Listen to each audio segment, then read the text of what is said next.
ఏదైనా ఒకళ్ళు ఎవరైనా కానీ మనల్ని తిట్టినా ఏమైనా చేసినా కూడా అది మనకి శాపం కాస్త వరం కింద మారుతుంది. ఎలా అయితే మనకి శివుడికి వరం కింద మారిందో అది మనం చెప్పుకున్నాం అనమాట. ఆ తర్వాత 20-26 శ్లోకాల వరకు కూడా శివుడికి ఏమాత్రం కోపం రాలేదు. చాలా ఏమంటారు, సౌమ్యంగా సహనంగా ఉన్నాడు. కానీ నందీశ్వరుడికి మాత్రం చాలా కోపం వచ్చింది. ఇందా సన్యాసం మాతాజీ అన్నట్టు కోపం వచ్చింది, అది కరెక్టే. బట్ ఏంటంటే దాన్ని చూపించే విధానం అనేది కరెక్ట్గా లేదనమాట. దానికి ఆయన శాపం ఇవ్వడం మొదలుపెట్టాడు. ఎవరికి ఇచ్చాడు శాపం? బ్రాహ్మణులకి ఇచ్చాడు. ఎందుకు అంటే మీరు వేదాలు తెలిసిన వాళ్ళు అంతా కూడాను మీరు వెళ్ళి చెప్పాల్సింది పోయి తప్పు మీరు చేస్తున్నది అని చెప్పడం పోయి మీరు వింటూ ఊరుకున్నారు కాబట్టి అందుకని మీకు శపిస్తున్నాను అని చెప్పేసి, మీకు జ్ఞానం అంతా దివ్య జ్ఞానం అంతా కూడా పోతుంది అని చెప్పేసి ఒకటి చెప్పాడు. నెక్స్ట్ ఈ గృహస్థ లైఫ్లోనే నటిస్తూ బతికేస్తారు అని చెప్పి చెప్పాడు. నెక్స్ట్ ఈ సంసారంలో జన్మమృత్యు వలయంలో పడి కొట్టుకుంటూ ఉంటారు అని చెప్పి చెప్పాడు అనమాట. మళ్ళీ దక్షుడికి ఏం శాపం పెట్టాడు అంటే, దక్షుడికి వచ్చేసి నువ్వు ఆ ఈ మేక తల అనేది నీకు వస్తుంది అని చెప్పేసి చెప్తాడు. దేహభావంలో ఉన్నావు, శ్రీలోలుడు కాబట్టి నీకు విష్ణు పదము అనే దాన్ని మర్చిపోయి ఉన్నావు కాబట్టి నీకు మేకతల వస్తుంది అని చెప్పేసి చెప్పారనమాట. సో ఈ విధంగా మనకి 26 శ్లోకాల వరకు కూడా వాళ్ళకి ఇంకా ఈ ఈ 26వ శ్లోకంలో కూడా ఏం చెప్తారు అంటే, వాళ్ళకి ఏమాత్రం కూడా ఈ ఏమంటారు, ఈ దివ్య జ్ఞానం వైపు లేకుండా వాళ్ళకి ఎంతసేపు కూడా ఈ ఏమంటారు ఈ కర్మకాండ ఇవి చేసే ఉంటాయి కదా, స్వర్గాలు ఎలా అనుభవిస్తాము, ఉన్నత జన్మ ఎలా వస్తుంది, వాటి మీద ఇంట్రెస్ట్ ఉండి అలాంటి పనులే చేస్తూ ఉంటారు మీరు అని చెప్పేసి చెప్పారనమాట. సో ఈ విధంగా అయిపోయిన తర్వాత 27వ శ్లోకం నుంచి మళ్ళీ మనకి 32 శ్లోకాల వరకు కూడా మళ్ళీ ఇప్పుడు ఇదంతా వినిన తర్వాత ఆ భృగుముని ఉంటాడు అక్కడ అనమాట. అతనికి ఇంకా కోపం వస్తుంది. సో వచ్చి ఇంటి ఇలాగా మేమేమీ చెయ్యకపోయినా కూడా బ్రాహ్మణులందరినీ కూడా శపిస్తున్నావు అని చెప్పేసి ఆయన మళ్ళీ తిరిగి శపించడం మొదలు పెడతాడనమాట. సో ఏం శపిస్తాడు అనేది మనం 28వ శ్లోకం ఈ రోజు నుంచి చూస్తాము. అయితే నేను 27వ శ్లోకంలో మనం ఎక్కువగా ఏం మాట్లాడుకున్నాము అంటే బ్రాహ్మణ శాపం. బ్రాహ్మణ శాపం అనేది మనం వెనక్కి తీయలేము, దాన్ని అది అనుభవించి తీరాల్సిందే అని చెప్పేసి దానికి ఎగ్జాంపుల్గా కూడా కొన్ని మనం చెప్పుకొని ఉన్నాం అనమాట. సో ఇవాళ 28వ శ్లోకంలోకి వద్దాం.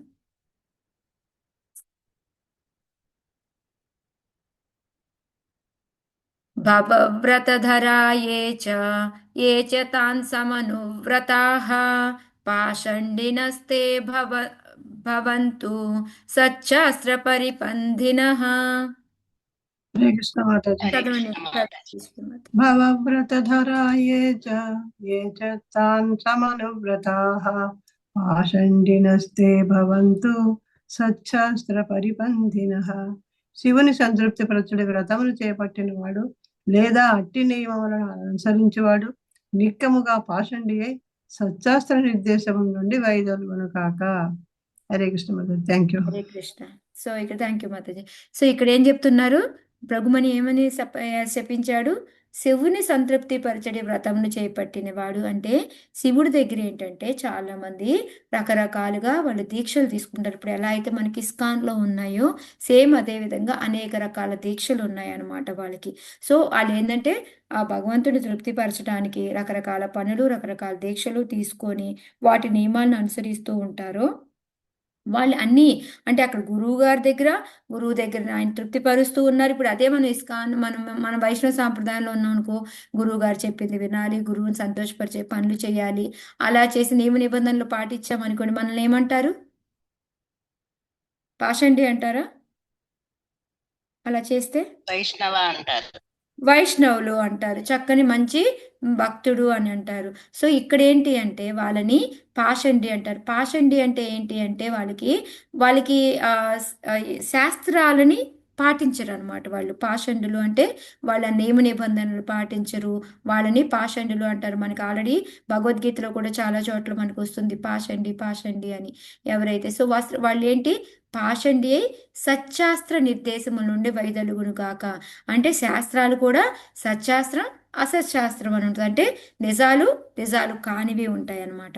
వాళ్ళు ఏంటంటే నిజాలుగా ఉన్న వేదాల్ని నమ్మరు, నిజాలు కాని వాటిని నమ్ముతూ ఉంటారు అనమాట. అంటే వాళ్ళకి ఓన్గా ఏదో ఒకటి రాసుకొని ఇదే మాది ఇదే అని మేము ఇదే పాటిస్తాము అని చెప్పేసి చెప్తూ ఉంటారనమాట. సో అలాగైపోతారు వీళ్ళు. అంటే ఇప్పటి వరకు మంచిగా వైష్ణవ పదంలో అలాగ ఉన్న వాళ్ళే ఇప్పటి నుంచి వీళ్ళంతా ఏమైపోతారు అంటే పిచ్చి పిచ్చిగా తయారవుతారు. ఇంకా ఇంకా ముందు కూడా సింబల్స్ పెడతారు, చెప్తారనమాట ఇంకా ఏమేమి లక్షణాలు వస్తాయి వాళ్ళకి అని. సో ఇక్కడ మెయిన్గా వాళ్ళు ఏం చెప్తున్నారు, పాషండులు అవుతారు, శాస్త్రంలో ఉన్న వాటిని ఫాలో అవ్వరు. సత్శాస్త్రములు అంటే శ్రీమద్ భగవద్గీత, భాగవతం ఇలాంటి పుస్తకాలు ఏవైతే ఉంటాయో వాటిని వాళ్ళు అసలు నమ్మరు అనమాట. ఎందుకంటే వాళ్ళకి వైష్ణవం అంటేనే నమ్మరు. ఇంకా వాళ్ళు నారాయణుడు అంటేనే ఒప్పుకోరు, వాళ్ళు ఓన్లీ శివుడు అంటేనే ఒప్పుకుంటారు. అదే అనమాట ఇక్కడ మెయిన్గా చెప్పడం. ఓకే. సో అయితే ఇక్కడ ఏంటి అంటే దానికి మనకి కింద ఎక్స్ప్లెయిన్ చేస్తూ ఉన్నారనమాట ప్రభుపాదుల వారు. వీళ్ళేంటంటే శివుడు భక్తులు ఆ గుణాలని అనుకరించడం. అంటే ఇప్పుడు వాళ్ళు తమో గుణంలో ఉండే లక్షణాలు వాటిని అనుకరిస్తూ ఉంటారు. ఎలాగా అంటే మనకి మామూలుగా ఏం చెప్తాము, గురువులు కానీ లేకపోతే మహాత్ములు కానీ వీళ్ళందరినీ వాళ్ళ యొక్క పంతాహ మనం వాళ్ళని ఫాలో అవ్వాలి, అనుసరించాలి అని చెప్తాము, అనుకరించాలి అని చెప్పము. కానీ ఇక్కడేం చెప్తున్నారు అంటే వీళ్ళు అనుకరిస్తారనమాట, అనుసరించరు. అంటే ఎలాగా, ఉదాహరణకి శివుడు విషపానం చేశాడు, సో అలాగే వీళ్ళు కూడా ఏంటంటే గంజాయి అలాంటి మత్తు పదార్థాలన్నీ తీసుకుంటూ ఆ విధంగా అనమాట వాళ్ళు చేస్తూ ఉంటారనమాట. అది వాటిని సచ్శాస్త్ర పరిపందిన అంటే ఏంటంటే వాళ్ళు శాస్త్రాల్లో ఉన్నదానికి విరుద్ధంగా పని చేస్తూ ఉంటారనమాట. యాక్చువల్గా మనం చూసాము అంటే శాస్త్రాల్లో ఏంటంటే ఈ మనకి ఈ పాటించాలి అని ఉంటుంది. అందుకే ఎప్పుడు కూడా ప్రపాదుల వారు కానీ ఎవరైనా కూడాను ఈ మాయావాదులతోటే చాలా ఇబ్బంది అని చెప్తారు. ఎందుకు అంటే ఇప్పుడు మాయావాదులు ఏం చేస్తారు అంటే వాళ్ళు శాస్త్రాల్ని ఆ, వాళ్ళకు అనుగుణంగా మార్చుకుంటారు. ఓకే. ఫస్ట్ ఒకటి వాళ్ళు భగవంతుడిలాగా అవ్వచ్చు, లేకపోతే భగవంతుడిలో విలీనం అవ్వచ్చు. భగవంతుడికి ఆకారం లేదు, నిరాకారం. ఓకే. ఇంకోటి భగవంతుడిలో మనం కూడా లీనమైపోవచ్చు, భగవంతుడిలాగా మనం కూడా అవ్వచ్చు అనే సిద్ధాంతం ఎక్కువగా ఉంటుందన్నమాట. సో అందుకని ప్రపాదుల వారు కానీ చైతన్య మహాప్రభు కానీ వీళ్ళందరూ ఏం చెప్తారు అంటే అన్నిటికన్నా కూడా బౌద్ధిజం కన్నా కూడాను ఇంకా బాగా ఇబ్బంది కలిగించేది ఏంటి అంటే ఈ మాయావాద తత్వం అనమాట. ఇదేంటి అంటే వాళ్ళ ప్రయోజనార్థం వాళ్ళు శాస్త్రాలను రాసేసుకుంటారు, వాళ్ళకి ఇష్టం వచ్చినట్టు అర్థం మార్చేసుకుంటూ ఉంటారు. మనం ఇప్పుడు చూసాము అంటే బయట చూడండి, భగవద్గీత ఉందనుకోండి, భగవద్గీతని ఎన్ని రకాల అర్థాలతో ఉంటుందో. అంటే భగవద్గీత ఒకటే, శ్లోకాలు ఒకటే, కానీ దానికి అర్థాలు చూసాము అంటే ఎవరిష్టం వచ్చినట్టు వాళ్ళు ఎవరి పందాలు వాళ్ళు రాసుకుంటూ ఉంటారు. ఒకసారి ప్రపాదుల వారినంట ఒకళ్ళు వచ్చేసి ఏమండి భగవద్గీతని కొంచెం కొత్తగా వెరైటీగా అంటే ఒక న్యూ స్టైల్లో ఎక్స్ప్లెనేషన్ ఇస్తూ రాయండి అని అడిగారంట. అడిగితే ప్రపాదుల వారు చెప్పారంట, నాకు అంత జ్ఞానము లేదు నాయన. 5000 సంవత్సరాల క్రితం కృష్ణుడు ఏం చెప్పాడో, అర్జునుడు ఏ విధంగా అర్థం చేసుకున్నాడో, 800 సంవత్సరాల క్రితం మధ్వాచార్యులు గారు వచ్చేసి ఏమి చెప్పారో, వాటిని బట్టి వాళ్ళు ఏం చెప్పారో దాన్ని నేను మళ్ళీ రిపీట్ చేస్తాను తప్ప, మళ్ళీ రాస్తాను తప్ప, నా అంతటి నేను కొత్తగా రాసే అంత నాకైతే లేదు నాయన అని చెప్పేసి చెప్తారంట. సో ఈ విధంగా ఏంటంటే మనం ఎక్కడికైనా వెళ్ళి చూసాము అంటే ఎన్నో రకాల భగవద్గీతలు, ఇందులో ఏది ఫాలో అవ్వాలి, ఏది చదవాలి ఎవరికి కూడా అర్థం కాదనమాట. అందుకని ఈ శూన్యవాది, ఈ మాయావాది తత్వం అంటేనే చాలా ఇదనమాట. సో ఇక్కడ వీళ్ళేంటి అంటే వీళ్ళు ఈ శివుడు కూడా ఒకసారి ఏమవుతుంది అంటే మీ అందరికీ కూడా తెలుసు ఎందుకు శివుడు శంకరాచార్య రూపంలో వచ్చి మాయావాది తత్వాన్ని బోధించారు, ఎవరైనా చెప్తారా? అప్పుడు మొత్తం వాళ్ళంతా నాస్తికులు అంటే మన ధర్మాన్ని వాళ్ళు అసలు అనుసరించట్లేదు కదా మాతాజీ, వేరే వేరే దాంట్లోకి వెళ్ళిపోతున్నారు కదా. యాక్చువల్గా మీ కొంచెం కరెక్ట్ మాతాజీ మీరు చెప్పింది. ఏంటంటే యాక్చువల్గా ఏమవుతుంది అంటే అందరూ కూడాను శాస్త్రాల్లో ఉంది అని చెప్పేసి మేకను బలివ్వచ్చు అనేసి మేకను బలివ్వడము. అంటే యాక్చువల్గా ఉంది శాస్త్రాల్లో, మనం బలిచ్చి దాన్ని ఈ టైం లోపల తినాలి. దాన్ని బలిచ్చేటప్పుడు ఒక మంత్రం చెప్తాము. ఆ మంత్రం మీనింగ్ ఏంటంటే, ఇప్పుడు నేను నిన్ను బలిస్తున్నాను కాబట్టి నెక్స్ట్ జన్మలో నువ్వు నన్ను బలి ఇచ్చేలాగా నీకు అవకాశం కల్పిస్తున్నాను అని ఒప్పుకుంటున్నట్టుగా మనం బలి ఇవ్వాలన్నమాట. సో ఈ శాస్త్రాల్లో ఉన్న మిగతావన్నీ వదిలేస్తారు. ఓన్లీ బలి ఇవ్వాలి అనేది పట్టుకొని విపరీతంగా ఈ తమో గుణంలో ఉన్న వాళ్ళు ఏం చేస్తారు, వాళ్ళు మాంసం అది లేకుండా ఉండలేరు కాబట్టి బలిచి తింటున్నాము అనేసి తినడం మొదలు పెడుతూ ఉన్నారనమాట. సో బుద్ధుడు వచ్చేటప్పటికి ఏమవుతుంది, విపరీతంగా అందరూ ఇది ఈ బలి బలి బలి అనడము, జంతు బలి అనేది చాలా ఎక్కువైపోయింది అనమాట. ఆ హింసను చూసి తట్టుకోలేక అప్పుడు బుద్ధుడు వచ్చేసి ఏం చెప్పాడు అంటే, ఓకే మనం చెప్తాం కదా సమయానుకూల పరిస్థితులను బట్టి మనం వాళ్ళకి అది నేర్పుతూ ఉండాలి అని. సో అప్పుడు బుద్ధుడు వచ్చి, లేదు లేదు, మీరు ఇప్పుడు అసలు మన శాస్త్రాలే లేవు, శాస్త్రాలను మనం నమ్మద్దు, మనకి అహింస అనేది పనికిరాదు, హింస అనేది పనికిరాదు, అహింస చేయాలి అని చెప్పేసి ఆయన మొదలు పెట్టారనమాట. సో అప్పుడుకి అది ప్రాపర్ అయిపోయింది. ఎందుకంటే ఇప్పుడు వేదాల్లో ఉంది, వేదాల్లో ఇది కరెక్ట్ కాదు అని ఎక్స్ప్లెయిన్ చేస్తే వినే స్టేజ్లో వాళ్ళు లేరనమాట. సో అందుకని ఇతను ఏంటంటే అసలు వేదాలే లేవు మనకి, వేదాలను పట్టించుకోకర్లేదు అనేసి అప్పుడు బౌద్ధిజం అనేది మొదలైందనమాట. సో అది అయిపోయిన తర్వాత కొన్ని రోజులకి ఓకే అందరూ కొంచెం హింస అనేది మానేశారు, కొంచెం ప్రాపర్గా ఉంటున్నారు. సో ఇప్పుడు కొద్దిగా మలిచారు. ఎలాగంటే మనం KG1 అయిపోతే KG2 అయిపోతే ఫస్ట్ స్టాండర్డ్ ఎలా పెంచుకుంటూ పోతామో వాళ్ళకి విద్యను చెప్పడం కానీ ఏదైనా సేమ్ అదే విధంగా ఓకే ఇప్పుడు కొంచెం టర్న్ అయ్యి ఉన్నారు కాబట్టి వీళ్ళకి ఇప్పుడు శాస్త్రాలు ఉన్నాయి అని చెప్పాలి అని చెప్పేసి తీసుకొచ్చి శంకర్ భగవానుడే మాయావాద తత్వాన్ని చెప్తారనమాట. ఆయన వచ్చి ఏం చెప్పారు, మొత్తం కూడాను శాస్త్రాలు ఉన్నాయి, కాకపోతే మనం కూడా దేవుడిలాగా అవ్వచ్చు అని చెప్పేసి, మనం దేవుళ్ళో విలీనం అవ్వచ్చు, భగవంతుడికి ఆకారం లేదు అని ఆ విధంగా ఆ పంతాలో తీసుకొచ్చారనమాట. ఆ తర్వాత మనకి తెలుసు మళ్ళీ యమునాచార్యులు వీళ్ళందరూ మధ్వాచార్యులు వీళ్ళు రావడం, లేదు భగవంతుడు ఉన్నాడు అనేసి తీసుకురావడము, తర్వాత ఇదంతా కూడా మనకి తెలుసు అనమాట. సో మనకి ఆ టైంకి తగ్గట్టుగా ఒక్కొక్కరు రావడం చేయడం జరుగుతుందన్నమాట. సో ఇక్కడ అందుకే ప్రభుపాదులు వారు రాస్తున్నారు, వేదసారానికి అంటే వేదాల్లో ఉన్నదానికి విరుద్ధంగా ఈ తత్వాన్ని ఒక్కొక్కసారి చెప్పాల్సి వస్తుంది అనమాట. ఎందుకు అంటే ఏ పరిస్థితులు అనమాట. అందుకనే కలియుగం నందు నేను వెళ్ళి ఇలాగా శంకరాచార్య రూపంలో వెళ్ళి నేను ఒక బ్రాహ్మణ రూపంలో వచ్చి నేను ఈ మాయావాదాన్ని ప్రచారం చేస్తాను అనేసి మనకి శివపురాణంలో ఆల్రెడీ శివుడు పార్వతితో చెప్తూ ఉంటాడు అనమాట. ఎందుకు ఇంకా ఇప్పుడు అదే వాళ్ళ మాయావాద సిద్ధాంతాన్ని అనుయాయులందరూ కూడా పాటిస్తుంటారు. మాయావాదం అసత్శాస్త్రం. ఆ మాయావాదం ఏంటంటే మొత్తం అసత్శాస్త్రం అంటే దాంట్లో ఏది కూడా కరెక్ట్గా ఎగ్జాక్ట్గా పలికింది కాదు. వాళ్ళు ఓన్లీ నిరాకార తత్వాన్ని లేకపోతే భగవంతుడు ఏకం అవ్వడాన్ని మాత్రమే వాళ్ళు బోధిస్తూ ఉంటారు అని చెప్పేసి, అలాగే మీరు అలాగే అయిపోతారు అని భృగుముని శపించాడు అనమాట. ఆ శాపం ప్రకారంగానే ఇలా జరిగింది అని మనం అనుకుంటున్నాము. బట్ కానీ ఏంటంటే అక్కడ అవసరం కూడా వచ్చిందనమాట, చెప్పాల్సిన అవసరం వచ్చింది. ఇంకా అలా కాకుండా ఇంకా ప్రభుపాదుల వారు ఏం చెప్తూ ఉన్నారు అంటే, ఈ శ్రీమద్ భాగవతము, నారద పంచరామృతాలు ఇవన్నీ కూడా సత్శాస్త్రాలు అనమాట.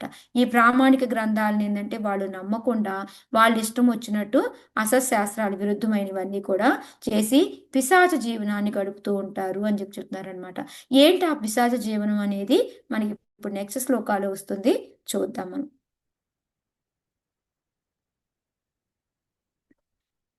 నష్ట శౌచ మూఢధియో జటభస్మాస్తి ధారిణః విశంతు శివ దీక్షాయాం యత్ర దైవం సురాసవం.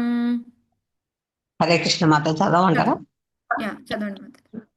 నష్ట శౌచ మూఢధియో జటా భస్మాస్తి ధారిణః విశస్తు శివ దీక్షాయాం యత్ర దైవం సురాసవం. శివార్చన వ్రతదారులు పరమ మూర్ఖులై పొడువాటి జుట్టును పెంచుకొనుచు శివునే అనుకరించురు గాక. శివారాధన దీక్షితులైనంతనే వారు మద్యము మాంసాదులపై ఆధారపడి జీవింప ఇష్టపడదురు. హరే కృష్ణ మాత. Thank you Hare Mataji. Krishna, thank you Mata. So ఇక్కడ ఏం చెప్తున్నారు, ఇందాక వాళ్ళు పాషండులు అయిపోతారు, శాస్త్రాలను కాకుండా అసత్శాస్త్రాల్లో ఉన్నవి పాటిస్తూ ఉంటారు అని చెప్పారు. సో ఇక్కడ ఇంకోటి ఏం చెప్తున్నారు అంటే, వాళ్ళు ఆ అందరూ కూడా పరమ మూర్ఖుల్లాగా, అంటే ఏ తమో గుణానికి ఆయన అధిపతో ఆ తమో గుణంతోనే వాళ్ళు బిహేవ్ చేస్తూ ఉంటారనమాట.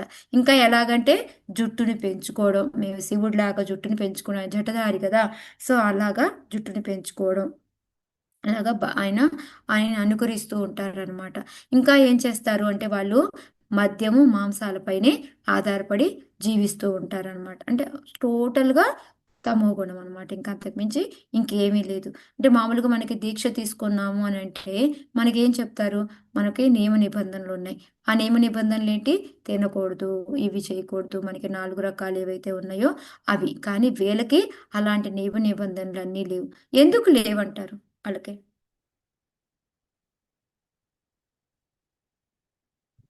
హరే కృష్ణ మాతాజీ. అంటే వాళ్ళ శాస్త్రాలు ఉన్నవి కాకుండా పాటిస్తున్నారు కాబట్టి ఆ నియమ నిబంధన. హరే కృష్ణ. హరే కృష్ణ. నేను బాగా జలుబు చేసిందా మాతాజీ మీకు? అవును మాతాజీ. ఓకే. హరే హరే కృష్ణ. సో యాక్చువల్గా ఏంటంటే మనకి ఆ, చూడండి, ఒక్కొక్కసారి మనం ఎక్కువ రిస్ట్రిక్షన్స్ పెట్టామనుకోండి, ఏం చేస్తారు వాళ్ళు? వస్తారా అసలు?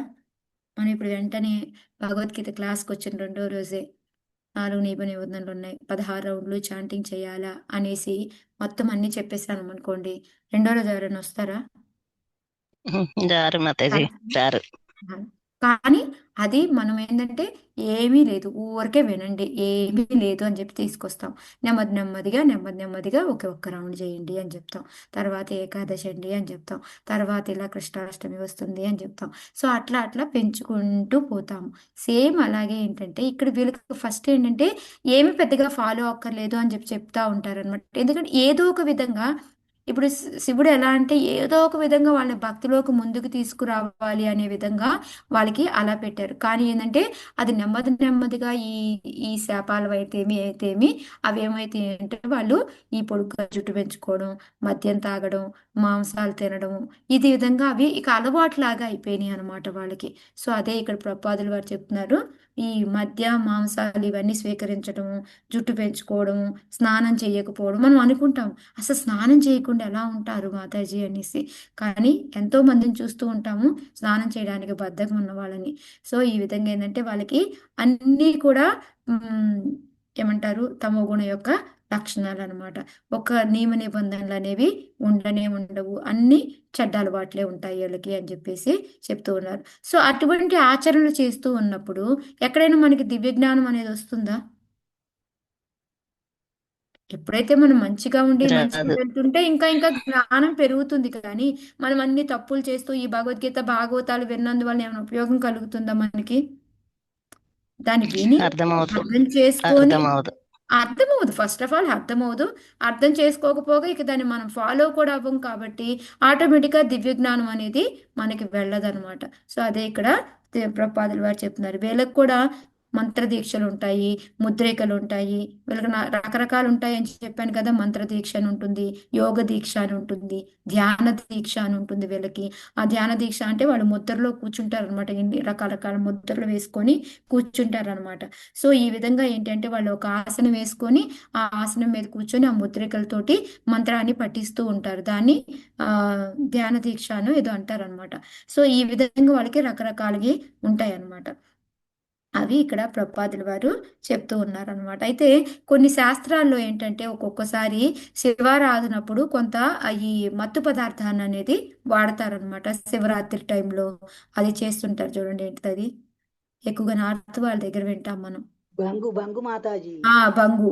ఓకే. అది ఏంటంటే విధానానికి కావాలి, కానీ దాన్ని ఎక్కువ మోతాదులో చేసి దాన్ని తెగ తాగేసి దాన్ని ఇది చేస్తూ ఉంటారు. సేమ్ మనకి ఇలాగే ఇంకోటి ఏంటిది, ఇది చర్చిలో కూడా చూడండి మాతాజీ, వాళ్ళు కంపల్సరీ ఏంటారు క్రిస్మస్ అప్పుడు వాళ్ళకి ఇంత దాంట్లో చిన్న దాంట్లో ప్రసాదం అనేసి బీరే ఇస్తారు వాళ్ళకి. ఓకే. అవి ఏదో ఒక దేంట్లో ఉండుంటది, బట్ దాన్ని ఎంత మాత్రంలో తీసుకోవాల్సిన దాన్ని పెద్ద పెద్ద గ్లాసులు, బోటాలు, లోటాలు తాగేయటము ఇవి చేస్తూ ఉంటారన్నమాట. సో అదే ఇక్కడ ప్రభుపాదులు వారు చెప్తున్నారు, ఏంటంటే ఒక్కొక్క చోట ఈ అర్చనకు అనేది మద్యం అవసరం అవుతుంది, ఇది శాస్త్రాల్లో ఉంది. ఓకే. కానీ ఏంటంటే దానికి బదులు తాటికలు ఉపయోగిస్తూ ఉంటారు, అట్లా చేస్తూ ఉంటారు అనమాట. కానీ ఇది వీళ్ళు దాన్ని మార్చి ఇంకోలా కూడా వాడుతున్నారు అని మనకి ఇక్కడ చెప్తున్నారు. సో ఇప్పుడు వాళ్ళకి ఏంటి, తమో గుణంలాగా వాళ్ళు మాంసాలు మద్యాలు తాగుతూ ఉంటారు, జుట్టు పెంచుకుంటూ ఉంటారు, స్నానాలు చేయరు. వాళ్ళకి ఇంకోటి ఏంటి, ఫస్ట్ చెప్పింది, వాళ్ళకి పాషండులాగా ఉండి శాస్త్రాలని పాటించరు. ఇది మనకి వచ్చినాయి అనమాట, శపించింది భృగుమని. బ్రహ్మా చ బ్రాహ్మణాం చైవ యత్యూయం పరినిందథ సేతుం విధారణం పుంసాం అథ పాషాండమాశ్రితాః. హరే కృష్ణ మాతాజీ సన్యాసం చదువుతాను. మాత చదవండి. సన్యాసం మాత చదవండి. బ్రహ్మ చ బ్రాహ్మణాం చైవ యజ్జూయం పరినిందత సేతుం విధారణం పుంసా మతం పాషండమాశ్రితాః. శీల ప్రభుపాదికి. భృగుముని ఇంకను ఇట్లు కొనసాగించెను, మీరు వేదములను మరియు వేదములను అనుసరించి బ్రాహ్మణులను నిందించిరి కనుక నాస్తికత్వమును ఆశ్రయించినట్లే అయినది. హరే కృష్ణ మాతాజీ. Thank you. హరే కృష్ణ మాత. ఇక్కడ ఏం చెప్తున్నారు భృగుముని? ఇంకా ఏం చెప్పాడు? మీరు వేదములను మరియు వేదములను అనుసరించి బ్రాహ్మణులను నిందించిరి. ఎవరు నిందించారు? నందీశ్వరుడు నిందించాడు, శాపాలు పెట్టాడు కదా. సో అందుకని ఇప్పుడు ఈయనేమంటున్నాడు అంటే, ఎందుకు బ్రాహ్మణులని బ్రాహ్మణులని కూడా ఎందుకు అంటే, ఒక్కొక్కసారి మీరు బ్రహ్మ అని విన్నారు అంటే దానికి రకరకాల పదాలు ఉన్నాయి, అర్థాలు. దాంట్లో ఒకటి వచ్చేసి వేదాలు అని అనమాట. ఓకే, సో ఇక్కడ అందుకే చెప్తున్నారు, ఆ ఆ వేదాలు తెలిసిన వాళ్ళు ఎవరు? బ్రాహ్మణులు. సో మీరేంటంటే వే ఆటోమేటిక్గా బ్రాహ్మణులు నిందించారు అంటే వేదాలను నిందించినట్టే అని చెప్పేసి చెప్తూ ఉన్నారనమాట. సో అందుకని మీకేంటి, నాస్తికత్వం అంటే భగవంతుడికి ఆకారం ఉందని నమ్మరు, భగవంతుడిని నమ్మరు మీరు, అందుకని మీరు నాస్తికత్వాన్ని ఆశ్రయించినట్లే అని చెప్పి చెప్తున్నారు అనమాట. దీనికి ప్రపాదులు వారు చాలా పెద్ద ఏమంటారు పర్పోర్ట్ ఇచ్చారు. సో మనం నెమ్మదిగా ఎక్స్ప్లెయిన్ చేసుకుందాము. మీకు ఇది బ్రహ్మ అనేది మనకి భగవద్గీతలో గనక 4th చాప్టర్లో 32 శ్లోక వస్తుంది. ఏవం బహువిధ యజ్ఞ వితత బ్రాహ్మణో ముఖే అనేసి. అంటే ఆ బ్రాహ్మణ అంటే ఏంటి అంటే వేదాలు అనమాట. ఈ యజ్ఞాలన్నీ ఎక్కడ చెప్పబడినాయి అంటే వేదాల్లో చెప్పబడినాయి, అంటే వేదాల ముఖం నుంచి వచ్చినాయి అని చెప్పేసి వస్తుంది అనమాట. సో అంటే ఆ బ్రాహ్మణ అంటే వేదాలు. అందుకనే వాళ్ళకి బ్రాహ్మణులు అనే వాళ్ళు ఎవరు అంటే వాళ్ళు బ్రహ్మని మొత్తం చదివేసిన వాళ్ళు అనేసి మనకు చెప్తూ ఉంటారనమాట. ఇప్పుడు ఇప్పుడు ఏంటంటే మన ప్రపాదులు వారు చాలా డీటెయిల్గా ఎక్స్ప్లెనేషన్ ఇస్తూ ఉన్నారనమాట. వాళ్ళు శాస్త్రాలను నమ్మరు, ఏంటి ఎందుకు అనేది మనకి చెప్తూ ఉన్నారు. ఫస్ట్ వచ్చేసి ఏంటంటే ఈ అసలు వేదాలు ఎందుకు ఉన్నాయి మనకి? ఫస్ట్ ఆఫ్ ఆల్ నాకు ఒకసారి ఎవరైనా చెప్తారా, వేదాలు ఎందుకు అసలు మనకి? హరే కృష్ణ. అది అది మనం ఆచరణ కోసం చేయవలసిన తెలుసుకోవటానికి జ్ఞానం జ్ఞానం మనం తెలుసు, ఎందుకు భగవంతుని చేరే మార్గాలు మాతాజీ. భగవంతుని చేరే మార్గాలు చెప్పండి, అన్ని కరెక్టే. అది కరెక్టా కాదా డౌట్ గా జ్ఞానాన్ని చెప్పండి. తెలుసు, మన జ్ఞానం తెలుసుకుందికి మాతాజీ. జరిగిండేది తెలుసుకునే దానికి మాతాజీ. జరిగిందా అని తెలుసుకునేదానికి. ఓకే, ధర్మం ఇప్పుడు తెలుసుకున్నాడు మాతాజీ. ధర్మం తెలుసుకోవడానికి మీరందరు చెప్పినవి కరెక్టే. సో యాక్చువల్గా ఏంటంటే ఇక్కడ ప్రపాదుల వారు కూడా అదే రాస్తూ ఉన్నారు మనకి. ఈ శాస్త్రాలు ఏవైతే ఈ వేదాలు అనేవి ఏంటి అంటే మనకి ఒక వారధి లాగా అనమాట. ఏంటి అంటే మనం భగవంతుడికి చేరాలి అన్నా, భగవంతుడి గురించి తెలుసుకోవాలి అన్నా, మనకి ఏదైనా సరే అదనమాట. సో ఎవరైతే ఆ వేదాలని తెలుసుకుంటారో మనము ఒక ఏమంటారు ఆధ్యాత్మికంగా మనము పైకి ఎదగడానికి అవి మనకి దోహదం చేస్తాయి అన్నమాట వేదాలు అనేది. ఎందుకంటే ఇప్పుడు ఒక నిర్దేశంగా లేదనుకోండి, ఇప్పుడు చూడండి మనకి ఇప్పుడు భగవద్గీత ఉంది, దానికి రకరకాల మంది రకరకాలుగా రాస్తున్నారు. ఇప్పుడు మనకి టెక్స్ట్ బుక్ న్యూటన్ లా అన్నాం అనుకోండి, దాన్ని ఎవరైనా మార్చగలరా? ఇంకా ఆ లా అంటే ఒకటే, సేమ్ అలాగే వేదాలు కూడా ఏంటంటే రకరకాలుగా రాయడానికి లేదు, అది అది భగవంతుడి నుంచి వచ్చింది, ఒకేలాగా ఉంటుంది అనమాట. దాన్ని పట్టుకొని మనం వెళ్తేనే మనం ఆధ్యాత్మికంగా ఎదగలుగుతాం అనమాట. సేమ్ అందుకొని ఎలాగంటే ఇప్పుడు మనం ఏదైనా ఒక వస్తువు కొనుక్కున్నాం అనుకోండి, వస్తువు కొనుక్కున్నప్పుడు దానికి వారంటీ కార్డు లేక లోపల ఏంటిది దాన్ని ఎలా వాడాలి ఏంటి అనేది మాన్యువల్ మాన్యువల్ ఇవన్నీ కూడా ఇస్తారనమాట. సో ఇస్తే ఏమవుతుంది, ఇప్పుడు దాన్ని చదువుకొని మనం యూజ్ చేసాం అనుకోండి, చాలా ఈజీగా ఉంటుందా కష్టంగా ఉంటుందా మనకు ఆ వస్తువుని వాడడం? ఈజీ ఈజీగా ఉంటాయి అయిపోతుంది. మాతాజీ. ఈజీగా అయిపోతుంది. సేమ్ అలాగే ఇక్కడ కూడా ఏంటి అంటే ఆ ఇది మాన్యువల్ లాగా అన్నమాట. మనకి ఒక వారధి లాగా అన్నమాట. వాటిని చదువుకుంటే మనం పెద్దగా ఇబ్బంది పడక్కర్లేదు. అలా లేకుండా నేను ఇలా ట్రై చేస్తా, అలా ట్రై చేస్తే, ఇలా ట్రై చేస్తా అని మనంతట మనం ట్రై చేసుకుంటా ఉన్నాం అనుకోండి, ఎన్నో రకాల ఇబ్బందులు పడతాం. ఇబ్బందులు పడుతూ ఏమవుతుంది, మధ్యలో వదిలేసే ఛాన్స్ కూడా ఉంటుంది. చిపో ఇది మనకు కాదులే అనేసి వదిలేసే ఛాన్స్ కూడా ఉంటుంది అనమాట.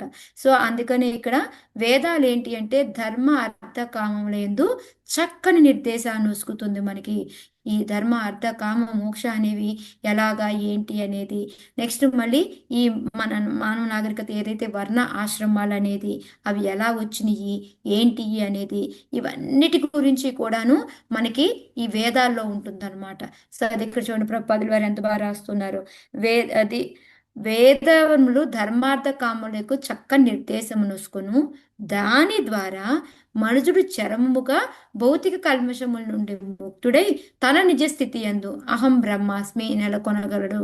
అంటే మనం భగవంతుడి యొక్క దాసానుదాసులు అని తెలుసుకోవడము, దాని ద్వారా ఏమవుతుంది, ఈ భవ కల్మషాలు ఏవైతే ఉన్నాయో మనకంటే దేహపరంగా ఏవైతే ఉన్నాయో వాటన్నిటి నుంచి కూడా మనము బయటపడగలుగుతాం అనమాట.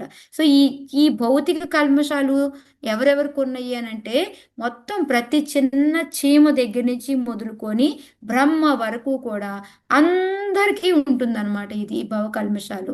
సో వీటి నుంచి బయటపడలేదనుకోండి మనం దానిలో పడి తిరుగుతూనే ఉంటాం అనమాట. ఇవాళ చీమ అవ్వచ్చు, రేపు ఇంకోటి అవ్వచ్చు, ఇంకోటి అవ్వచ్చు, మేబీ బ్రహ్మ కూడా అవ్వచ్చు. సో ఈ విధంగా వీటన్ని దేహాల్లో పడి మనం పరిభ్రమిస్తూ ఉంటాం అనమాట. సో అదే ఇక్కడ ప్రభుపాదులు వారు చెప్పారు. అందుకని ఇక్కడ మనకి భౌతిక జగత్తు అనేది ఏంటంటే చక్కగా ఈ వేదాలు అనేవి ఉన్నాయి. వీటిని మనం ఉపయోగించుకొని మనం చక్కగా భగవంతుడి దగ్గరికి మన యొక్క అస్తిత్వాన్ని మనము తెలుసుకోగలుగుతాం అనమాట. అందుకని వేదాలు ఏంటి అంటే ఒక తల్లి లాంటిది అని చెప్తున్నారు అనమాట.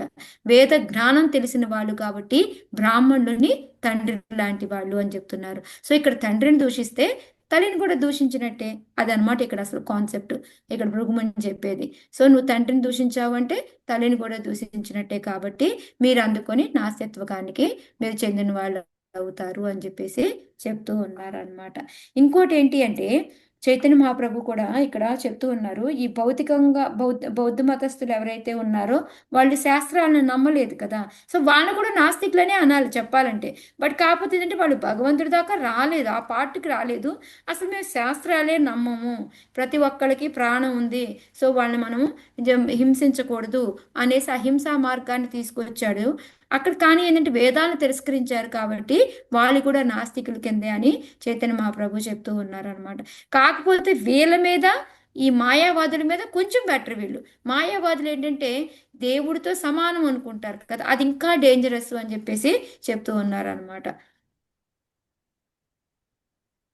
తర్వాత మనం ఇందా చెప్పుకున్నాం కదా, శంకరాచార్యులు రావడము, మళ్ళీ ఆ భౌతిక మతాన్ని కూడా పోగొట్టడము, ఎందుకంటే ఇది కరెక్ట్ కాదు, వేదాలు ఉన్నాయి అని చెప్పేసి చెప్పి, అది మన భారతదేశంలో చాలా తక్కువ. బౌద్ధిజం మీరు చూశారు అంటే మనకి ఇక్కడ చాలా తక్కువ ఉంది. అదే కనుక మనం శ్రీలంక ఇంకా మన అటువైపు వెళ్ళాము అంటే నేపాల్ కదా, ఎక్కడ మాతాజీ బౌద్ధిజం ఎక్కువ ప్లేస్?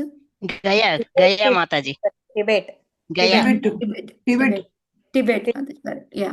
సో అటంతా కూడా అటుకంతా కూడా చాలా ఎక్కువ అనమాట. ఎందుకంటే అది భారతదేశం నుండి శంకరాచార్యులు వచ్చాక చాలా మటుకు వాటిని వెళ్ళగొట్టేశారు అని చెప్పేసి చెప్తూ ఉన్నారు అనమాట. సో అందుకనే బ్రాహ్మణులు ఎవరు అంటే బ్రాహ్మచ బ్రాహ్మణాన్ అంటే ఎవరైతే బ్రహ్మ వేదాలు తెలిసిన వాళ్ళో వాళ్ళే బ్రాహ్మణులు అని చెప్పేసి చెప్తూ ఉన్నారు అనమాట. సో ఇక్కడ ఇంతవరకు. సో అందుకని ఏంటి అంటే మీకు మానవ నాగరికత అనేది ఏంటి అనేది మర్చిపోతారు, మీరు అన్నీ కూడాను తమోగుణ లక్షణాలతో ఉంటారు అని చెప్పేసి, మీరు ఇంకోటి నాస్తికులు అయిపోతారు అని చెప్పేసి. ఎందుకంటే మీరు బ్రాహ్మణులను నిందించారు అంటే వేదాలను నిందించినట్టే. సో ఆటోమేటిక్గా మీరు నాస్తికులు అని చెప్పేసి చెప్తూ ఉన్నారనమాట. సో ఇక్కడ భృగుమని చెప్పడం ఏంటంటే మీకు పనిష్మెంట్ కంపల్సరీ, ఎందుకంటే వేదాలను దూషించిన బ్రాహ్మణుని దూషించిన అది భగవంతుడికి కూడా నచ్చదు అనే విషయం మనకి తెలుసు కదా. సో అందుకని మీకు కూడా శిక్షార్హులే అని చెప్పి ప్రభుపాదులు గారు చెప్తున్నారు మనకి. ఏష ఏవ హి లోకానాం శివ పంథా సనాతనః యం పూర్వే చానుసంతస్తుర్ యత్ ప్రమాణం జనార్దనః. సారీ, హరే కృష్ణ హరే చదవాలి కృష్ణ మాతాజీ. సర్వణ మాతాజీ. హరే సరోజన కృష్ణ మాతాజీ మాతాజీ. మీరు చదవండి. దేశ ఏవ దేశ ఏష ఏవ లోకానాం శివ హరే కృష్ణ మాతాజీ. పంతా దేశ సనాతనః ఏవ యం పూర్వే చానుసంతస్తుర్ యత్యప్ యత్యప్ యత్ ప్రమాణం జనార్దనః.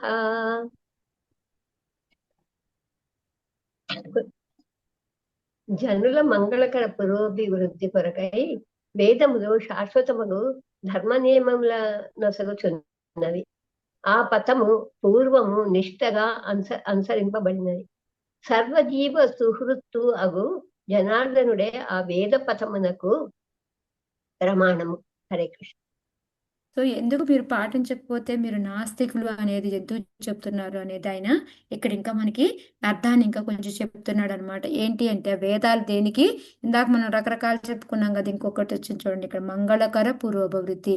మనం మంచి వైపుకి ఇంకా ఇంకా ఆధ్యాత్మికంగా ముందుకు వెళ్ళడానికి ఈ వేదాలు అనేది మనకి పనిచేస్తాయి అన్నమాట. దాంట్లో ఏంటి, ధర్మ నియమ నిబంధనలు అన్నీ కూడా ఉంటాయి. మీరు అందరూ, అందుకే మీరు అందరు చెప్పింది కరెక్ట్ అని చెప్పారు. ధర్మం అని ఒకళ్ళు చెప్పారు, ముందుకు ఎదగడానికి అని చెప్పారు, భగవంతుడికి చేరడానికి అని చెప్పారు. సో ఇవన్నీ కూడా మీరు చెప్పినవన్నీ కూడా వేదాలు మనకి చేస్తాయి అన్నమాట. సో అందుకని ఏంటి అంటే వాటిలో చాలా వాటిని నిష్ఠగా మనం పాటించాలి. ఆ వేదాల్లో చెప్పిన వాటిని మనం నిష్ఠగా మనం అనుసరించాలన్నమాట. అయితే దీనికి ఎవరు ప్రమాణము, ఎవరు రాశారు ఈ వేదాలు? మరి ఓకే, ఇదంతా బాగానే ఉంది చెప్పిందంతాను, మరి కానీ ఇది వేదాలు ఎందుకు పాటించాలి, ఎందుకు చేయాలి అంటే మనందరి మంచి కోరుకునే ఎవరైతే ఒక మిత్రుడు లాంటి భగవంతుడు, ఆయన ఈ వేద పదానికి ప్రమాణం అనమాట. ఈ వేదాలు పాటించాలి, వేదాలు కూడా. అందుకని ఇక్కడ కింద కూడా దీనికి కూడా సేమ్ ప్రభుపాదుల వారు చాలా పెద్ద పర్పోర్ట్ రాశారనమాట. ఎందుకంటే ఫస్ట్ సర్వజీవ సుహృత్తు, ఎందుకంటే ఆయన ఎప్పుడు కూడా మనం మమై వంశో జీవులోకే అహం సర్వస్య ప్రభు, అందరం కూడా మనం భగవంతుడితోనే వచ్చామన్నమాట. సో అందుకని మనందరికీ కూడా ఆయన తండ్రి లాంటి వాడు. మనం ఎన్ని రకాల జీవరాశులు ఉన్నాము? 84 లక్షల జీవరాశులు ఉన్నాం అనమాట. సో మనందరి కోసం కూడా ఏంటి అంటే అతను ఒక తండ్రిలాగా ఉండి మన కోసం ఈ వేదాలు అనేది ఇచ్చాడు. ఈ వేదాలకి ఇంకో పేరు ఏంటి అంటే అపౌరుషేయములు అంటారు అనమాట. అంటే ఏ పురుషుడు రాయలేదు దాన్ని, ఎవరు కూడా. ఎందుకంటే దాన్ని రాసే ఏమంటారు, అర్హత అనేది మనలో ఎవరికీ లేదు. ఎందుకు, మనలో ఉన్న మనుషులందరికీ కూడా 4 రకాలైన డిఫెక్ట్స్ ఉంటాయి, ప్రాబ్లమ్స్ ఉన్నాయి. ఏంటి అవి ఎవరికైనా గుర్తున్నాయా? ఇంద్రియాల అసంపూర్ణాలు మాతాజీ మనవి. నాలుగు ఎస్ ఇంద్రియాలు. మాతాజీ, 4 ఇంద్రియాలు. మోసం ఒకటి చేయడము, ఒక పాయింట్ మోసపోవడము, ఇంద్రియాలు అసలు. భ్రమపడము, ఇట్లు చేయడము. పొరపాటు నిత్యరూపిణి చేయడము మాతాజీ, ఇవన్నీ. ఒక్క నిమిషం, నిత్యరూపిణి మాతాజీ చెప్పండి. మాతాజీ, మనము పొరపాటు చేయడము, భ్రమకి గురవ్వడము, మోసం చేయడం, మోసపోవడము మన ఇంద్రియాల సంపూర్ణం. ఈ 4 ఉంటాయి. ఎస్ తప్పు మా, చేయడం ఈ 4 సాధ్యం. ఎస్ మాతాజీ, ఈ 4 ఉంటాయి కాబట్టి మనం అసలు వేదాలు రాయలేమన్నమాట. సరే ఓకే, బ్రహ్మ లాంటి వాళ్ళు ఏమన్నా రాశారా అంటే వాళ్ళు కూడా రాయలేదు. ఎవరు రాశారంటే భగవంతుడు దానికి తేనే బ్రహ్మ హృదయ ఆది కవయే, ఆయన బ్రహ్మకి ఇచ్చాడు డైరెక్ట్గా ఆ నాలెడ్జ్ని. అలాగే అది వంశపారంపర్యంగా మనకి కిందకు వస్తూ ఉందన్నమాట. అంతే తప్ప దాన్ని అపౌరుషేయములు ఎందుకు రాయలేము అంటే ఈ 4 కారణాలు ఉన్నాయి కాబట్టి వాటిని ఎవరు కూడా రాయలేదు. ఫస్ట్ అయిన బ్రహ్మే నేను రాయలేదు, నాకు భగవంతుడు ఇచ్చాడు నాలెడ్జ్ అని చెప్తూ ఉంటే మనం ఎవరెవరు రాశారు అనుకోవడం పిచ్చి అన్నమాట మనకి. సో అందుకని ఏంటంటే ఎవరు కూడా స్వతంత్రంగా వాళ్ళంతట వాళ్ళు మాట్లాడింది కాదు, ఎవరన్నా రాసింది కాదు ఇది అని చెప్పేసి ప్రభుపాదుల వారు చెప్తూ ఉన్నారనమాట. ఇంకోటి ఏంటి అంటే ఈ ఈ ఏదైతే ఉందో ఈ చరిత్ర, ఇందాక ఉషా మాతాజీ అన్నారు ముందు ఏం జరిగిందో తెలుసుకోవాలి అని అంటే మనకి వేదాలు ఉండాలి అని చెప్పారు. ఎగ్జాక్ట్గా ఆ పాయింట్ కూడా కరెక్ట్. ఇక్కడ చూడండి ప్రభుపాదుల వారు చెప్తూ ఉన్నారు. ఎందుకు అంటే మనకి ఒక 3000 సంవత్సరాల క్రితం ఏం జరిగింది అంటే మనకి ఏమైనా ఒక పుస్తక రూపంలో ఎక్కడైనా దొరుకుతుందేమో. అంత కాకుండా ఇప్పుడు మనము ఈ భాగవతం చదువుకున్న దగ్గర నుంచి మనం ఎంతో నాలెడ్జ్, మన జ్ఞానాన్ని నేర్చుకుంటూ ఉన్నాం. అవునా, ఇదంతా ఇలా ఉందా, ఇదంతా మరి ఎవరు వచ్చి చెప్తే తెలిసేది మనకి ఇదంతా? భగవంతుడు స్వయంగా చెప్పాడు కాబట్టి తెలుస్తుంది. కానీ ఇది ఎవరైనా తెలుసుకొని చెప్తే వచ్చేదా ఇది? కానే కాదు. ముందు ముందు పూర్వం ఎక్కడెక్కడ ఏం జరిగింది, ఎట్లా ఉంది అనేది అదంతా ఎవరు కూడా రాయలేరు, చెప్పలేంది అన్నమాట. అందుకని ఈ వేదాలు ఏంటి అంటే మనకి ఎప్పుడెప్పుడుదో ఉన్న పురాతనమైన ఈ జ్ఞానాన్ని అంతటిని కూడా మనకి అందిస్తూ ఉంటుందన్నమాట. అందుకని ఈ వేదాలు అనేవి దోషపూర్ణాలు కాదు. ఇవి దోషం అనేది దీంట్లో ఉండనే ఉండదు. ఎవరైనా మనలాంటి వాళ్ళు ఎవరైనా రాస్తే దీంట్లో ఏదో ఒకటి దోషం అనేది ఉంటుంది. కానీ ఇది భగవంతుడి నుంచి డైరెక్ట్ గా వచ్చింది కాబట్టి దీనికి అసలు దోషం అనేది ఉండదు అని చెప్పేసి చెప్తూ ఉన్నారనమాట. దీన్ని ఇంకా తర్వాత ఎవరు శంకరాచార్యులు, రామానుజాచార్యులు వీళ్ళందరూ కూడా అంగీకరించారు. ఫస్ట్ వాళ్ళు మీరు అనుకున్నట్టు శంకరాచార్యులు వాళ్ళు నో అన్నారు. కానీ ఆయన లాస్ట్ లో ఏం చెప్పాడు? భగవంతుడు లేడు అని అన్నాడు. కానీ లాస్ట్ లో ఏం చెప్పాడు? భజ గోవిందం. భజ గోవిందం, భజ గోవిందం. సో ఎవరైనా ఇంకా లాస్ట్ లో చెప్పిన ఎప్పుడు కూడాను కరెక్ట్ అవుతాయి, అబద్ధాలు చెప్పరు, ఇవన్నీ కూడా చెప్తాం కదా. సో ఇక నేను చెప్పాల్సిందంతా చెప్పాను, కానీ అసలు ఫ్యాక్ట్ ఇది అని చెప్పేసి ఆయన లాస్ట్ మూమెంట్ లో చెప్పింది ఈ భజ గోవిందం రాసి వెళ్ళారనమాట. సో ఈ విధంగా ఏంటి అంటే అన్నీ కూడా భగవంతుడి నుంచే వచ్చాయి. భగవంతుడే అన్ని అలా అని భగవంతుడు కూర్చొని రచించాడా అంటే ఆయన కూర్చొని రాసి ఈ విధంగా చేయాల్సిన పని ఏమీ లేదనమాట. మనకి సర్వస్వ చాహం హృది సన్నివిష్టో మత్త స్మృతి జ్ఞానం అపోహనం వేదైష సర్వే రహమే వేద్య వేదాంత కృత్ వేద విదేవ చాహం. ఆయన నోటి నుంచి జస్ట్ వచ్చిందంతే వేదాల యొక్క ప్రయోజనాలు ఏంటి అనేది. సో అవి తెలుసుకున్నామంటే భగవంతుని తెలుసుకున్నట్టే అని చెప్పేసి, అందుకని బ్రహ్మదేవుడు కాదు వేదాలు రాసింది, మనం ఎవరిమీ కాదు, ఓన్లీ భగవంతుడి నోటి నుండి వచ్చిందే వేదాలు అని చెప్పేసి చెప్తారు అనమాట. సో ఇంకా ఏంటి అంటే మనకి ఇంకా ఈ ఎప్పుడైతే ఎందుకు భగవంతుడి నుంచే వచ్చింది మనకి అనేసి ఎందుకు అంటే ఇక్కడ ప్రభుపాదులు వారు చెప్తున్నారు చూడండి. ఆ విధముగా అనంతకాలం నుండి అనుసరింపబడుచున్నదని విషయము వేద జ్ఞానం అన్నది పొరపాట్లు, భ్రమ, మోసము, అసంపూర్ణత్వం అనే దోషములకు దూరమై ఉన్నదని నిరూపించుచున్నది. సో మనలో ఏవైతే ఉన్నాయో అవన్నీ కూడా వీటిలో ఎక్కడా కూడా ఈ భగవంతుడి నుంచి వచ్చిన దాంట్లో లేదు అని చెప్పేసి చెప్తూ ఉన్నారనమాట. ఓకే, సో అందుకని ఈ వేదాలు అనేది మనకు ఒక వారధి లాంటిది. దాని ద్వారా మనము భవసాగరాన్ని దాటి భగవంతుడి దగ్గరికి మనకి జరడానికి ఉపయోగపడుతుంది అని చెప్పేసి చెప్తూ ఉన్నారు. ఇంకోటి ఏంటి అంటే ఇక్కడ ప్రభుపాదులు వారు ఇంకో పారాగ్రాఫ్ లో ఏం చెప్తున్నారు అంటే మనకి వర్ణాశ్రమ విధానాలు అనేది మనం తెలుసుకోవాలి. ఈ వర్ణాశ్రమ విధానం తెలుసుకోకపోతే మనం ఏంటంటే మొత్తం కలిపి మన సమిష్టిగా పని చేసుకుంటేనే కదా చక్కగా ఏదైనా ప్రోగ్రామ్ కానీ ఏదైనా కానీ చేసుకోగలుగుతాము. సో అదే ఇక్కడ చెప్తున్నారు అనమాట. ఇవి ఇప్పటికిప్పుడు ఈ మధ్యలో వర్ణించినవి ఇవి కాదనమాట. ఈ వర్ణాలు ఆశ్రమాలు అనేవి ఇవి శాస్త్రీయ పద్ధతిలో ఎప్పటి నుంచో సనాతనంగానే ఉన్నాయి అని చెప్పేసి చెప్తూ ఉన్నారనమాట. సో ఎందుకని ఏంటంటే మనం ఏదైనా ఒక ఆఫీస్లో కానీ ఒక స్కూల్లో కానీ లేకపోతే ఒక ఇంట్లో కానీ ఎక్కడైనా చూడండి రకరకాల మనుషులు అనేది ఉంటారనమాట. ఎలాగా అంటే ఉదాహరణకి ఇప్పుడు మనం ఒక ఆఫీస్కి వెళ్ళాము అనుకోండి, దాంట్లో బాగా బుద్ధిమంతుడు, బాగా చదువుకునేవాడు ఒకళ్ళు ఉంటారు. ఓకే, ఇంకొకళ్ళకి ఏంటి అంటే నేను అందరిని కాపాడుతాను, నేను ఇంటిని రక్షిస్తాను అనే గుణాలతో ఒకళ్ళు ఉంటారనమాట.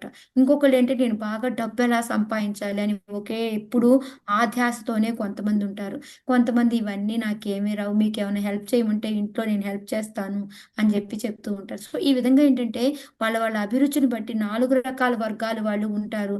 మనం ఏ కేటగిరీలోకి వెళ్ళండి, ఎందులోకైనా వెళ్ళండి, మనకు కనిపిస్తారనమాట అలాంటి వాళ్ళు. సో వాళ్ళని బట్టి వాళ్ళకి ఏంటంటే ఓకే వీళ్ళకి క్షత్రియ క్వాలిటీస్ ఉన్నాయి, వీళ్ళకి బ్రాహ్మణ లక్షణాలు ఉన్నాయి, వీళ్ళు వచ్చేసి వైశ్య లక్షణాలు, వీళ్ళకి శూద్ర లక్షణాలు అని చెప్పేసి మనకు తెలుస్తుంది అనమాట.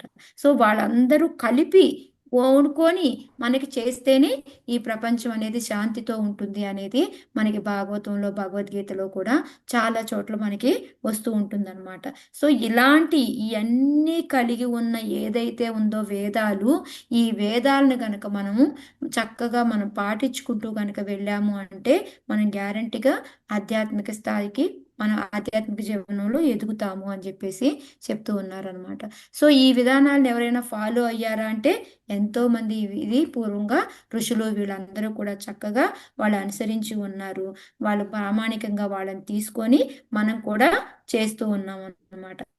కాకపోతే ఇక్కడ వీళ్ళేంటి అంటే వీళ్ళు ఈ శివుడి దాంట్లో ఉన్న వాళ్ళ ఇష్టం వచ్చినట్టు, ఇది ప్రామాణికం కానే కాదు. మైదన సుఖం అనేది, మత్తు పదార్థాలని తాగుపోవడం అనేది, స్నానం చేయకుండా ఉండకపోవడం అనేది, ఇవన్నీ కూడాను వాళ్ళు సృష్టించుకున్న శివుడి ద్వారంలో వచ్చినవే తప్ప ఇవి మాత్రం వేదాల్లో లేవు అని చెప్పేసి చెప్తున్నారంటే వేదాల్లో లేకుండా వాళ్ళ ఇష్టం వచ్చినట్టు వాళ్ళుగా ఫాలో అయ్యి అది నథింగ్ బట్ ఏంటంటే జంతుప్రాయం అనమాట. జంతువులకే కదా ఒక నియమ నిబంధనలు అనేది ఉండదు.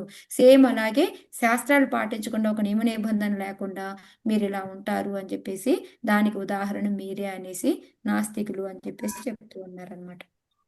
సో ఎందుకు ఇంత ఉపోద్ఘాతం ప్రపాదులు వారు ఇచ్చారు చెప్పండి? ఎందుకు ఇచ్చారంట? సింపుల్ గా చెప్పేచ్చు కదా వాళ్ళు ఇలాగా అని. ప్రపాదుల వారి ఈ వేదాల గురించి మనకి ఎందుకు ఇంత చెప్పారు?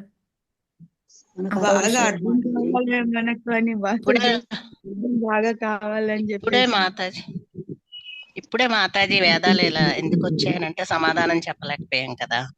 మరి అవి ఎందుకు వచ్చాయి, ఏమిటి, ఎలా వచ్చాయి, అవన్నీ కూడా మరి తెలియాలి కదా. లేదు అందుకనే మాతాజీ. అలా ఇచ్చారు మాతాజీ. ఇన్ని తెలిసిన తర్వాత దాని మీద మనకి నమ్మకం పెరుగుతుంది.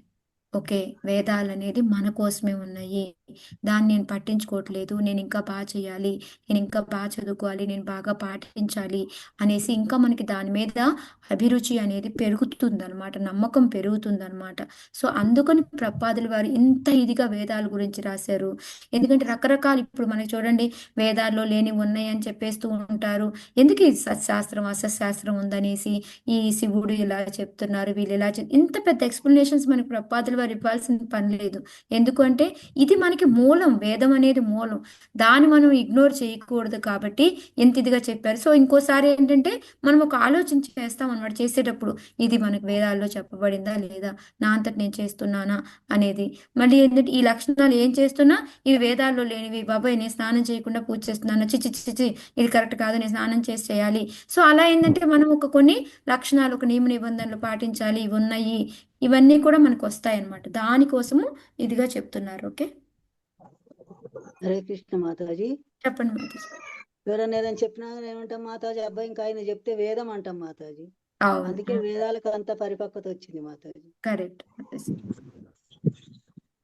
తద్బ్రహ్మ పరమం శుద్ధం సతాం వత్మ సనాతనం విగర్హ్య యాత పాషాండం దైవం వో యత్ర భూతరాట్. హరే కృష్ణ తద్బ్రహ్మ పరమం మాతాజీ నేను చదువుతున్నా. సరోజన మాతాజీ చదవనియండి మాతాజీ. తద్బ్రహ్మ పరమం శుద్ధం సతాం వర్మ సనాతనం నిగర్య యాత పాషాండం దైవం ఓ యాత్ర భూతరాటు. పరమ విశుద్ధమును మరియు సాధుపదమును అగు వేదములను నిందించినందున భూతపతి శివుడు అనుయాయులకు మీరు నిస్సందేహముగా పాషాండత్వమునకే దిగజారుదురుగాక. హరే కృష్ణ మాతాజీ. హరే కృష్ణ. సో ఇక్కడ ఇక లాస్ట్ గా అనమాట, ఇక లాస్ట్ శాపం అనమాట. ఇంకా శాపమే లేదు, దాన్ని ఇంకొంచెం పొడిగిస్తూ ఉన్నాడు. పరమ విశుద్ధమును మరియు సాధు పదమును అగు వేదములు. సో ఇందాక మనం చూసాం కదా, ఎందుకు అది పరమ విశుద్ధం వేదాలనేది? భగవంతుని నుంచి వచ్చాకమ్మా. భగవంతుని నుంచి వచ్చింది. ఇంకెంత ఒకటే ఆన్సర్. ఇప్పుడు ఇంతసేపు ఎక్స్ప్లెనేషన్ చేసుకున్నాక ఇంకా ఆలోచిస్తే కష్టం మీరు. సో పరమ విశుద్ధమును మరియు సాధు పదమును అంటే సాధువులందరూ కూడా పాటించే పదం అనమాట. ఆ వేదాల్ని వాళ్ళు అనుసరిస్తూ ఉంటారనమాట. సో అలాంటి వేదాలని మీరు నిందించారు కాబట్టి, అంటే బ్రాహ్మణులు ఇందాక చెప్పుకున్నాం కదా, వేదాలు అంటే తల్లి అయితే దాన్ని తెలుసుకున్న వాళ్ళు బ్రాహ్మణులు తండ్రులు కాబట్టి అలాంటి మమ్మల్ని దూషించారు కాబట్టి మీరందరూ కూడా పాషాండులే. మీరు ఇంకా దానిలో పడిపోతారు. మీరు ఇంకంటే ఇంక భగవంతుడిని నమ్మరు, మీరు పాషాండులు అయిపోతారు. శాస్త్రాలని నమ్మరు, జుట్టు పెంచుకుంటారు, మదుపానీయాలు తాగుతూ ఉంటారు, మాంసం తింటూ ఉంటారు, స్నానం చెయ్యరు. సో ఇవన్నీ కూడా లక్షణాలు ఇక్కడ చెప్పారనమాట.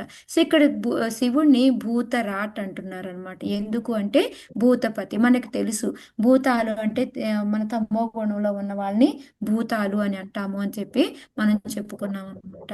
అందుకని వాళ్ళందరినీ ఉద్ధరిస్తూ ఉంటాడు కాబట్టి ఆయన్ని భూతనాథ్ అని భూతరాట్ అని చెప్తూ ఉంటాడు అనమాట. ఓకే, సో ఇప్పుడు ఏంటంటే ఆయన వాళ్ళందరినీ ఆయన నుంచే వచ్చారు కాబట్టి వాళ్ళకి తండ్రిలాగా ఆయన అందుకొని ఇక్కడ ఏం చెప్తున్నారు అంటే ఆ భృగుముని మీకు నాయకుడు శివుడు కాబట్టి మీరందరూ నీచ జీవజాతులు, వాళ్ళందరికీ నాయకుడిలాగా అదే పేరు ఆయనకు వస్తుంది అని చెప్పేసి చెప్తూ ఉన్నారనమాట. ఓకే, సో ఇప్పుడు ఇక్కడ ఏంటంటే ఆ శివుడి యొక్క అనుయాయులందరూ కూడా ఎలా ఉంటారు అంటే జుట్టు పొడుగ్గా పెంచుకోవడము, మత్తు పదార్థాలకు అలవాటు పడడము, మాంసాలు తినడము, ఇవన్నీ కూడా వాళ్ళు ఈ దీంతోనే వైదిక విధానాన్ని పాటించకుండా వాళ్ళు ఉంటారు. అయితే ఇది బెస్టా, వైదిక విధానం అనేది మనకి వేదాల్లో చెప్పేది బెస్టా అంటే మనకి ఆల్రెడీ మనం ఇందాక ఎక్స్ప్లెనేషన్ ప్రకారం మనకి ఏమర్థమైంది, వేదాల్లో చెప్పిందే శ్రేష్టమైనది అని అర్థమైంది. సో వాళ్ళది అశ్రేష్టమైనది, మనకి ఇక్కడ వేదాల్లో చేసేది శ్రేష్టమైనది అని చెప్పేసి మనకి ప్రభుపాదుల వారు చెప్తూ ఉన్నారు అనమాట. ఓకే, సో పాషాండత్వం అంటే ఏంటి అంటే భగవంతుడిని కానీ వేదాలని కానీ ఎవరైతే నిరసిస్తారో వాళ్ళని పాషాండులు అంటారు అని చెప్పేసి చెప్తూ ఉన్నారు అనమాట. ఓకే, ఇక్కడ ఆపుతాను మాతాజీ. ఇంకొక 2 శ్లోకాలు ఉంటాయి, 3 శ్లోకాలు రేపు చెప్పుకొని మనము తర్వాత